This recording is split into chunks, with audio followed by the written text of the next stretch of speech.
The kitchen felt smaller than usual as Marcus slammed his coffee mug on the counter. Hot liquid splashed across the marble surface I had picked out 3 years ago when we renovated our home. "You're being ridiculous, Claire," he said, not even looking at me. His tie was perfectly straight, his hair styled just right for another day at the law firm. "You can't just leave. What are you going to do? Live in some tiny apartment? Work at Target?" I kept folding the laundry, my hands steady even though my heart was racing. The white shirts felt crisp between my fingers. After 15 years of marriage, I knew exactly how this conversation would go. Marcus always got mean when he felt like he was losing control. "I'm serious," I said quietly, placing his work shirts in a neat pile. "I want a divorce." He laughed. Actually, I laughed. The sound bounced off our expensive kitchen cabinets like a slap across the face. It was the same laugh he used when clients made unreasonable requests at his firm. "With what money, Claire? You haven't worked in 10 years. You have no savings, no credit in your name, nothing." He straightened his tie one more time. "You need me. Face the facts." I looked up at him. This man I had loved since college. This man who used to bring me flowers every Friday during our first year of marriage. This man who now spoke to me like I was a child who didn't understand how the world worked. "I've already talked to a lawyer," I said. His face went white, then red. The coffee cup trembled slightly in his hand. For a moment, Marcus looked genuinely shocked, like someone had just told him his biggest client was firing him. "You what?" "Yesterday. While you were at golf with Thomas." I continued folding, keeping my voice calm and steady. "Her name is Victoria Lawson. You probably know her from the courthouse." The silence stretched between us like a rubber band about to snap. Outside, our neighbor Mrs. Rodriguez was walking her little dog, Bella. Normal life continued while mine fell apart in our perfect kitchen with its granite countertops and stainless steel appliances. Marcus's mouth opened and closed like a fish gasping for air. For once, the man who made his living with words had absolutely nothing to say to me. "Fine," he finally said, his voice cold now. "But don't come crying to me when reality hits. You'll be back. They always come back." He grabbed his briefcase and headed toward the garage door. At the threshold, Marcus turned back. His face had that look I'd seen him use on opposing lawyers in court. Cold, calculating, designed to intimidate and break down resistance. "Oh, and Claire? You might want to think carefully about what you're giving up here. The house, the car, the lifestyle.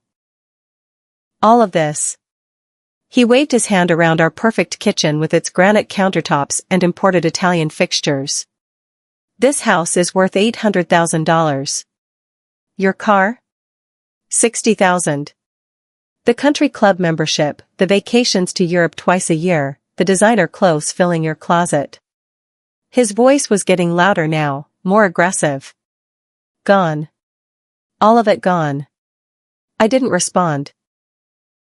I just kept folding his shirts, making sure each crease was perfectly aligned the way he preferred them. My hands remained steady despite the storm building inside me. "You think you can make it on your own? You don't even know how to balance a checkbook anymore." "I handle everything. The bills, the taxes, the investments. Everything that matters." The garage door rumbled closed behind him. I stood alone in our big, empty house, surrounded by all the expensive things that were supposed to make me happy but never did. But I wasn't afraid. Not anymore. Because Marcus had made one very significant mistake over the years. He had no idea who I really was beneath the surface he thought he controlled. 3 hours later, I sat across from Victoria Lawson, the best divorce attorney in the city. Her office had floor-to-ceiling windows that looked out over the downtown skyline, and law books that looked like they'd actually been read, unlike the decorative ones in Marcus's home office. Victoria was younger than I expected, maybe 42, with kind but sharp eyes and a firm handshake that immediately put me at ease. She poured me coffee from an expensive-looking machine that probably cost more than most people's monthly rent. "Tell me about your current financial situation," she said, pen poised over a yellow legal pad covered in neat handwriting. "That's the interesting part," I said, settling into the comfortable leather chair. "Marcus thinks I have absolutely nothing to my name. But 12 years ago, my grandmother Rose left me some money in her will." Victoria raised an eyebrow with genuine interest. "How much money are we talking about?" $50,000. I took a deep breath, tasting words I'd never said out loud to another person. I never told Marcus about it. I opened an investment account in my maiden name, Claire Michelle Parker. "Smart woman," Victoria said, making notes. "What's that account worth today?" I pulled out my phone, the one Marcus thought I only used for shopping online and texting my sister Emma. My fingers trembled slightly as I opened the banking application that had become my secret window to independence. The number on the screen still amazed me every time I looked at it. $860,000, I said quietly, watching Victoria's expression change from professional interest to genuine surprise. Victoria's pen stopped moving entirely. She looked up at me, then at my phone screen, then back at my face with a mixture of respect and curiosity. "Claire, this is remarkable," she said slowly. "Your husband has absolutely no idea this account exists?" "None whatsoever. He never looks at our mail because he assumes I only receive clothing catalogs and grocery store coupons. He doesn't know I opened a business account either, or that I've been working." "A business account?" Victoria set down her pen completely now, giving me her full attention. "You're working? Doing what?" I smiled for the first time in months. It felt strange, like using muscles I'd forgotten existed after years of keeping my feelings carefully hidden. "I've been doing freelance accounting online for 3 years now," I continued, feeling more confident with each word. "Working while Marcus is at the office, using a laptop he doesn't know I purchased. I currently make about $4,000 a month, and it's growing steadily." The silence in Victoria's office was completely different from the oppressive silence in my kitchen that morning. This was the good kind of quiet, the kind that comes before excellent news and new possibilities. "Claire," Victoria said slowly, leaning back in her chair with a small smile, "you're not just going to survive this divorce. You're going to do exceptionally well." She pulled out a fresh legal pad and started making more detailed notes. "Tell me exactly how you managed to hide all of this financial activity from your husband." "It started small and grew over time. Every time Marcus gave me money for groceries, I'd shop the sales carefully and save $20 here, $50 there. Every birthday check from my parents went straight into the investment account. Every Christmas gift of cash from his parents too." Victoria nodded approvingly, clearly impressed by my long-term planning. "How did the accounting work begin?" "My friend Anna runs a small bakery and was drowning in paperwork. I helped her organize everything one afternoon, and she insisted on paying me $200. That's when I realized I was actually very good at this type of work." "How did you get additional clients?" Victoria asked, continuing to take detailed notes. "Word of mouth, mostly. Anna told her business owner friends about my work. Soon I had a whole network of small businesses who needed professional help but couldn't afford a large accounting firm." I paused, remembering those early days of building something entirely my own. "Marcus thinks I spend my days watching soap operas and getting my nails done at expensive salons." Victoria looked down at my hands. My nails were short and practical, perfect for typing on a keyboard for hours at a time, not the long manicured ones Marcus preferred me to maintain. He never questioned where you went during the day or what you were doing with your time. Never once. He was always too busy being important at the firm, impressing clients, and building his reputation. I felt a familiar pang of sadness. For years, I actually believed that his career was more important than anything I might want to do. Victoria made more notes, then looked up at me with an expression I couldn't quite read. "Claire, you've essentially been living a double life for years. That takes remarkable strength and discipline. I had never thought of it that way before, but she was absolutely right. That evening, Marcus came home with takeout Chinese food and his usual dismissive attitude. He set the white containers on the kitchen island like he was doing me an enormous favor by providing dinner. "I hope you've come to your senses during the day," he said, unpacking lo mein noodles and sweet and sour chicken with mechanical precision. "I talked to my lawyer this afternoon. He says you'll be extremely lucky to get alimony for 2 years. Maybe 3 if you're really pathetic about the whole situation." I retrieved 2 plates from the cabinet, choosing the good china we typically only used when entertaining his colleagues. Tonight felt like it deserved our best dishes for some reason I couldn't explain. "Did your lawyer mention anything about asset discovery?" I asked casually, setting the table with careful attention to detail. Marcus frowned, pausing with a piece of orange chicken halfway to his mouth. "What exactly are you referring to?" "It's the legal process where both sides have to share all their financial information completely.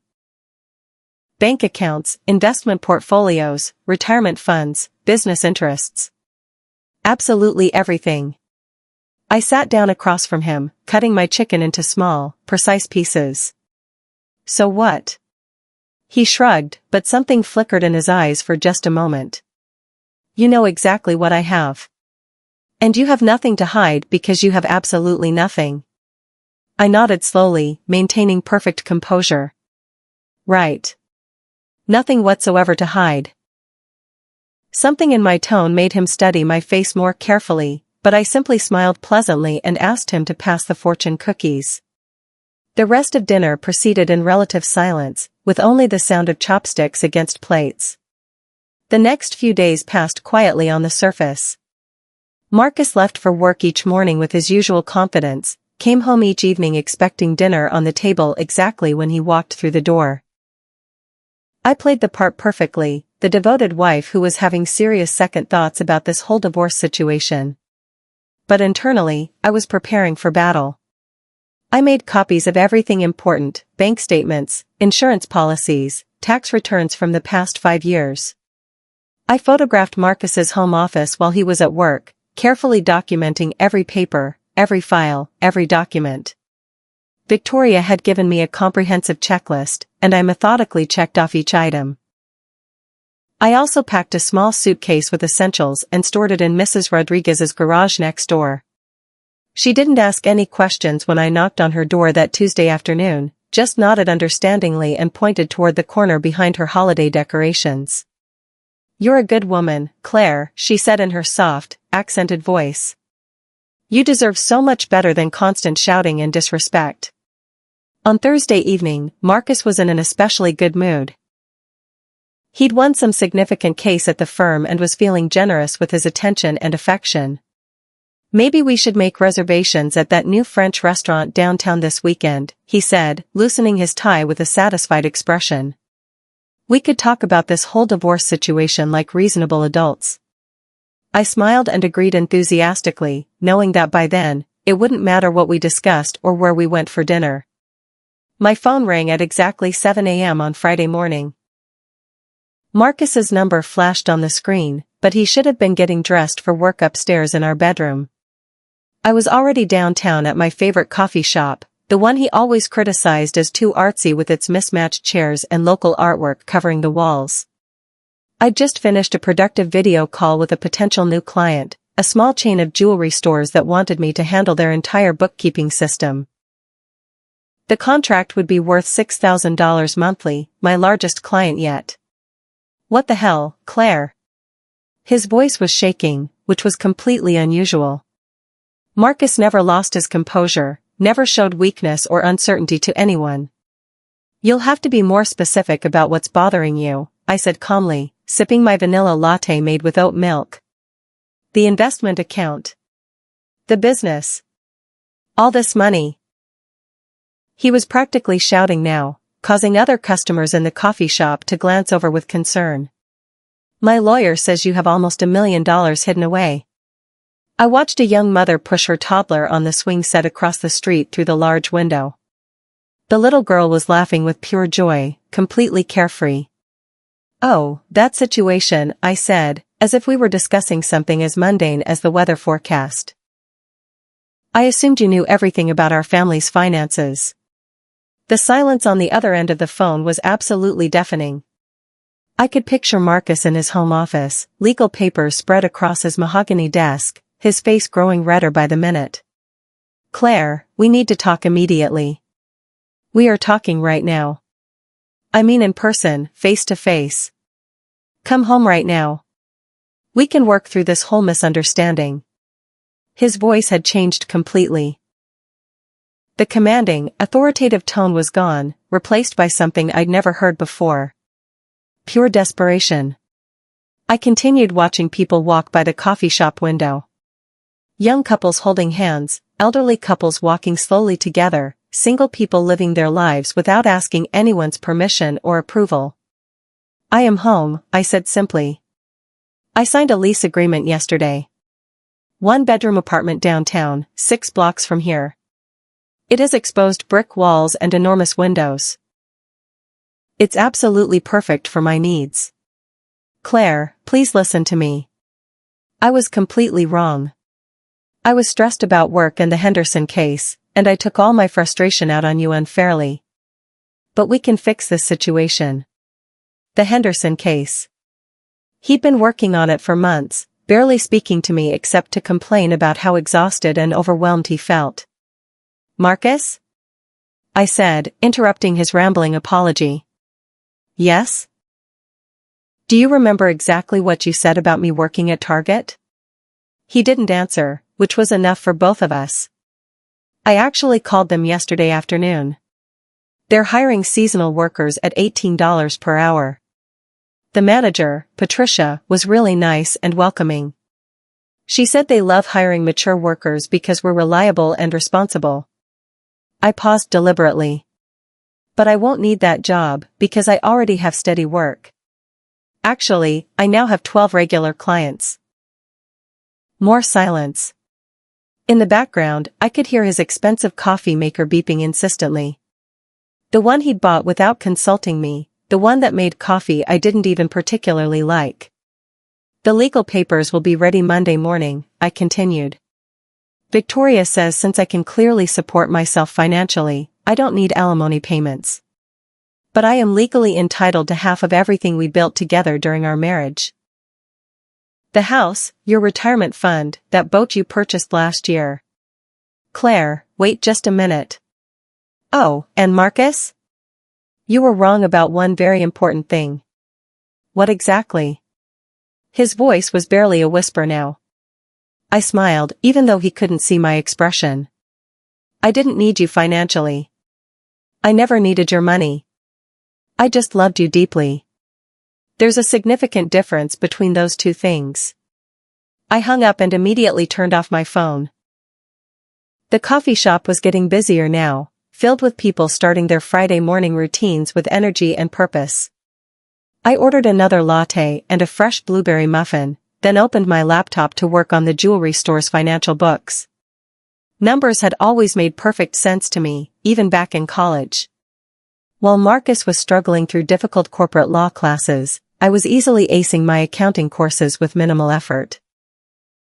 But when we got married, he convinced me that his career was more important, that we needed to focus entirely on building his professional reputation. You can always go back to work later, he'd said confidently. When we have children. We never had children. Marcus kept insisting we weren't financially ready, even as his salary grew substantially each year. Now I understood completely, it wasn't about money at all. It was about maintaining control. My phone buzzed with a text from Victoria, papers filed successfully. Court date scheduled for next month. You're going to do wonderfully. I typed back quickly, thank you for believing in my abilities. Her response came immediately, thank you for believing in yourself finally. I spent the rest of the morning working productively, then walked to my new apartment to wait for the furniture delivery. 1 bedroom, 1 bathroom, 800 square feet of space that belonged entirely to me. The apartment was small compared to the house I'd shared with Marcus for so many years, but it felt enormous in all the ways that mattered. Every corner belonged to me. Every decision was mine alone. I could paint the walls any color I wanted, hang pictures that made me smile, play music that Marcus always complained gave him headaches. The furniture arrived exactly on schedule, a comfortable couch in soft blue, a dining table sized for 2 people, a proper desk for my home office. I'd ordered everything online, carefully staying within a budget I'd created entirely myself. That afternoon, my sister Emma called from Seattle. "Mom told me what happened with Marcus," she said. "Are you doing okay? Do you need anything at all?" Emma lived in Seattle with her husband Kevin and their 2 teenagers. We talked every few weeks, but we'd grown apart over the years. Marcus always had something critical to say about Kevin's job or their parenting choices. "I'm doing really well," I said, arranging books on my new bookshelf. "Better than I've felt in years, actually. But Marcus told Dad yesterday that you don't have any money saved. He called specifically because he was worried about you living on the street or something." I laughed, a genuine laugh that bubbled up from somewhere deep inside me. It felt wonderful to laugh without worrying about Marcus's reaction or mood. "Marcus doesn't know everything about my situation," I said carefully. "What do you mean exactly?" "I mean, I've been planning this transition for a very long time." "Claire, what aren't you telling me?" Emma's voice was concerned but curious. I sat down on my new couch, looking around my little apartment. Sunlight streamed through the large windows, making beautiful patterns on the hardwood floors. "Do you remember Grandma Rose's inheritance money?" "Of course I do. $50,000. You and Marcus put it toward the house down payment, right?" "That's what I told everyone in the family. But I actually kept it completely separate. Invested it in my maiden name." Emma was quiet for a long moment, processing this information. "How much is that account worth now?" "Almost $900,000. "What?" She practically shouted into the phone. "Claire, you've been secretly wealthy this whole time?" "Not quite wealthy, but financially comfortable. And I've been working steadily too. Online accounting for small businesses." "Working? For how long exactly?" 3 years now. I make more in a typical month than Marcus thinks I could make in an entire year." Emma started laughing, the kind of joyful laughter that comes from pure happiness and relief. "Oh my goodness, Claire. He has absolutely no idea, does he?" "None whatsoever. He thinks I'm going to come crawling back because I can't survive without his income and support." "This is the best news I've heard in years," Emma said. "I'm so proud of you." That weekend, my friend Anna came to visit my new apartment. She was the one who'd started my accounting business by asking for help with her bakery's financial books. Now she ran 3 successful locations and was actively planning a 4th. "I absolutely love this place," she said, looking around appreciatively. "It's so perfect for you." "What do you mean by that?" "Peaceful. Well organized. No expensive items just for showing off to other people." She sat down at my little dining table. "I never liked your old house with Marcus. It felt like a museum display. I made tea in my small kitchen, using mugs I'd bought simply because I liked them, not because they matched some expensive coordinated set that Marcus had chosen."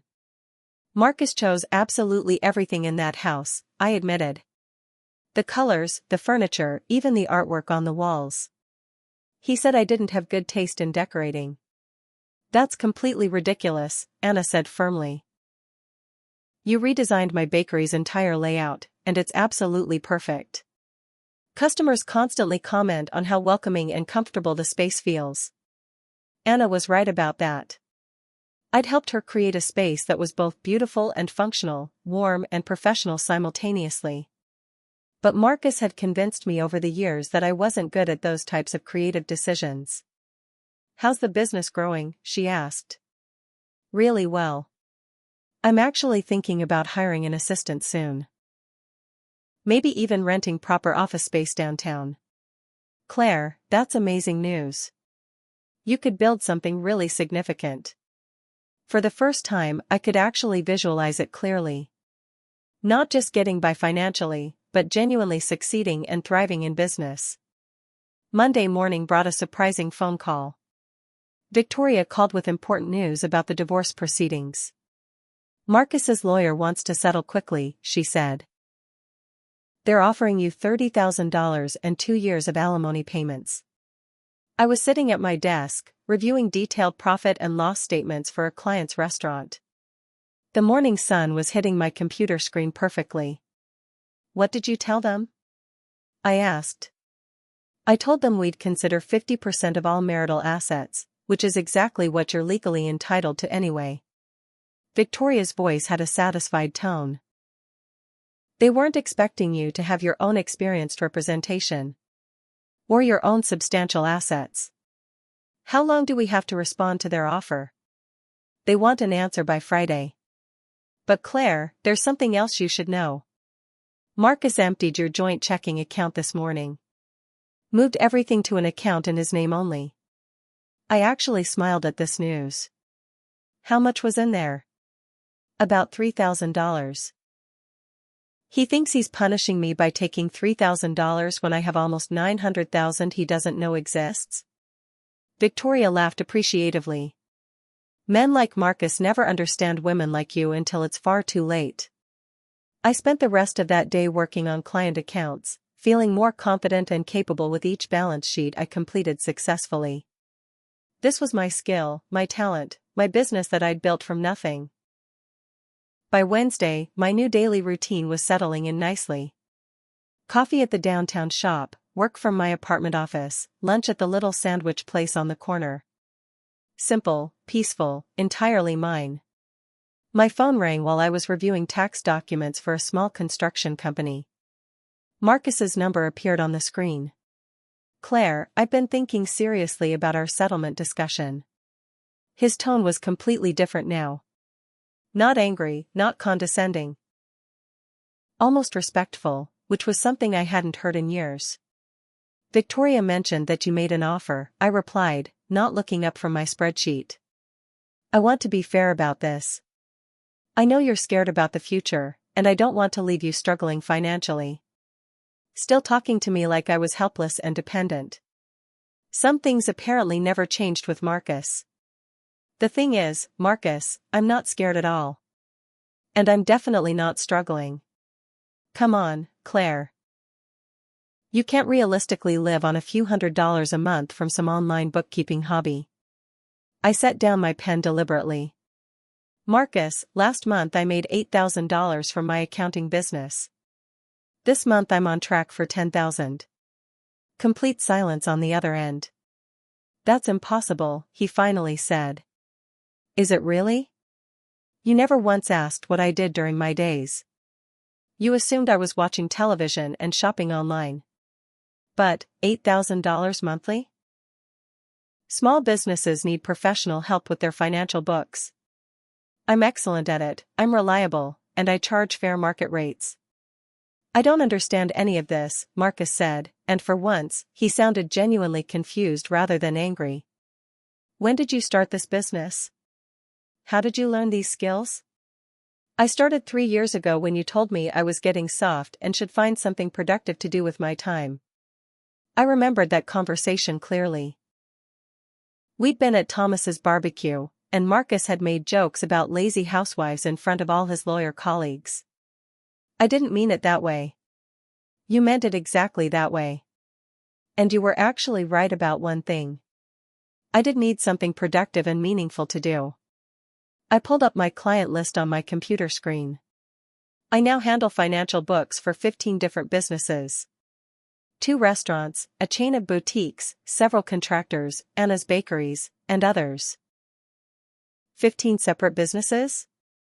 16 as of yesterday. I signed up a new client who runs a small medical practice. The silence stretched uncomfortably. I could hear him breathing, could picture him sitting in his home office, trying to process this completely unexpected information. Claire, I had absolutely no idea you were doing so well financially. You never asked about my life. I want to make this situation right between us. Then let's skip the manipulation games. I want 50% of everything we built together, which is what I'm legally entitled to. I don't want alimony because I don't need your financial support. Marcus called back exactly 1 hour later. I talked extensively with my lawyer. We can do 40% of assets. I was reorganizing my desk drawers, something I'd never been able to do properly in our old house because Marcus always had strong opinions about how things should be arranged. 50%, I said calmly. That's not a negotiation point, Marcus. That's simply the law. But Claire, be reasonable about this. You're doing well now, but what about retirement planning? What about health insurance coverage? What about long-term financial security? I opened my laptop and pulled up my investment account. The balance had grown again, the market had been particularly kind this month. Marcus, my investment account is now worth $912,000. My business income is growing every month. I have excellent health insurance through the Freelancers Union, and I'm contributing regularly to a retirement account that will probably be worth more than yours by the time I'm 60. Absolute silence on the other end of the phone. $900,000? His voice was barely audible. 912,000, yes. How is that even possible? Grandma Rose's inheritance. I invested it wisely instead of spending it on granite countertops and a boat we couldn't afford. I paused deliberately. Compound interest is a beautiful thing when you give it 12 years to work properly. You've had almost $1 million this entire time? Marcus's voice cracked on the word million. I earned almost $1 million through careful investing and hard work over many years. I was looking out my window at the city street below. A young couple was moving boxes into the building across the street, laughing together as they carried a small couch. Why didn't you ever tell me about this money? Because you never asked what I wanted to do with my inheritance. You automatically assumed it would go toward your dream house in your dream neighborhood. You made all the financial decisions without consulting me. But we could have bought a bigger house, taken better vacations, lived more comfortably. Marcus, we took vacations to Europe twice every year. We belonged to a country club we never used. We had a house bigger than we needed and a boat you used exactly 3 times. I sat back in my chair. When was the last time you asked me what I actually wanted? He didn't answer that question. When was the last time you asked me about my dreams, my goals, what would make me genuinely happy?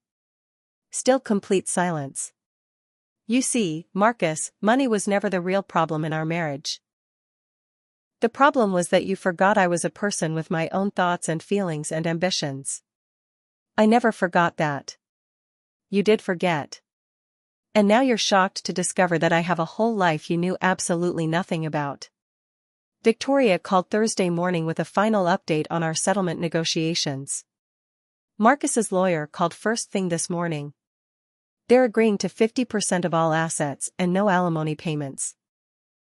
They want to finalize everything as quickly as possible. I was sitting in my favorite coffee shop again, working on quarterly reports for the jewelry store chain. The owner had been so satisfied with my work that she'd recommended me to 3 other business owners. That sounds absolutely perfect, I said. There's one more thing. Marcus wants to speak with you directly. Not about the settlement, that's completely finalized. He says it's personal. I considered this request carefully. Part of me was curious what he had to say after everything. Another part just wanted to move forward with my life. Tell him he can call me once. One conversation, then we're finished. I'll let him know.